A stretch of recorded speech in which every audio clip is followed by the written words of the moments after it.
cost-effective, zero-emission, high-speed passenger ferry has merely been a dream in the naval architecture world, made up of sketches and imagination. Until now.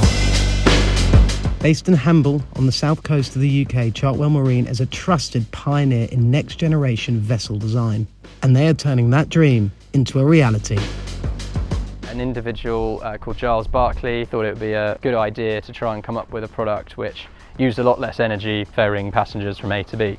The whole idea of the project is to really produce a small commuter passenger ferry which could carry up to 40 people on short sheltered water routes, and obviously the main idea is to try and reduce the carbon footprint. So I had this concept which was to turn a normal boat into a trimaran which has three very slender hulls, so that when they're actually going at relatively low speed, they have very low drag. We then built a team which includes Solent University, Chartwell Marine and Newcastle Marine Services, and together we went to Innovate UK and competed in one of their rounds of funding and were fortunate enough to win it as a team. Now we've got to make this thing happen, and the build begins here.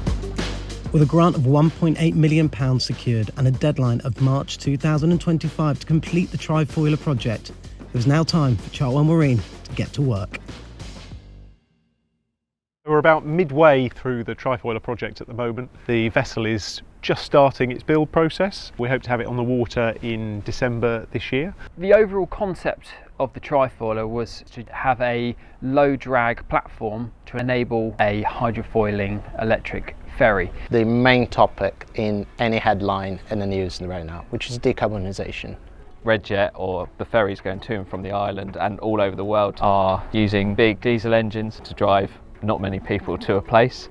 We need to start investigating methods where you can achieve that zero net carbon emission. Not only is it exciting because we're obviously creating a first-in-class vessel, but it's exciting because I think it has a real practical application that we can see work into the future.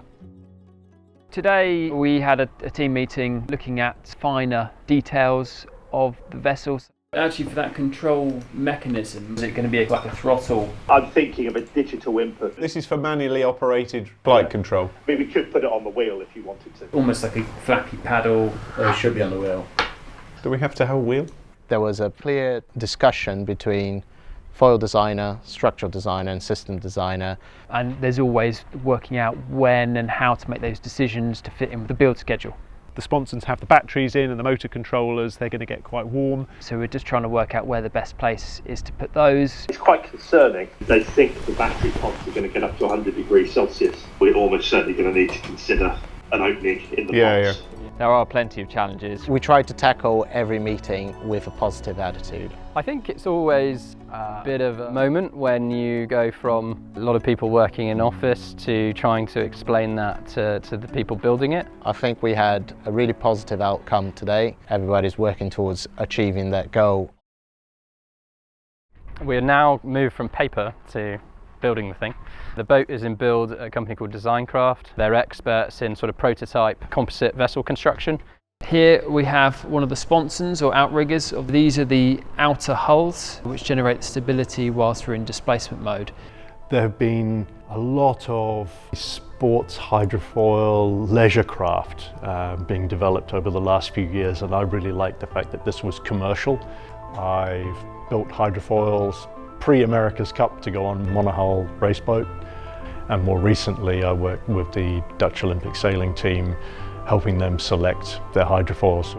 The sponsons have been built, they're built out of rapid tooling, so it's a very quick turnaround on the whole process. We have a real desire to make this boat simple. We want to use commercial off-the-shelf equipment. We don't want to have bespoke equipment that is on long lead times. Sure, we can put batteries in boats. Yeah, and we can use renewable energy to charge those batteries, but actually we need more efficient boats. I think this is a good way of getting there.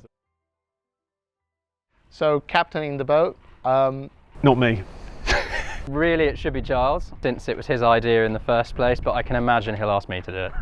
I think Tom Barterton is trying really hard. It's quite weight sensitive, so we might have to pick a skipper based on their size. I don't think he has a chance. I'm better than him.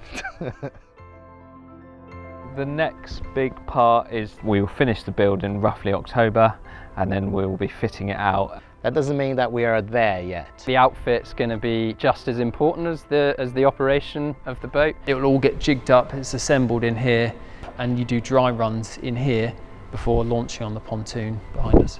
Within Chartwell's philosophy, we're always trying to make boats memorable. We can't always make them beautiful. But I think we're really happy with progress at the moment. that's the craft element. I'm really looking forward to working more and more with our team.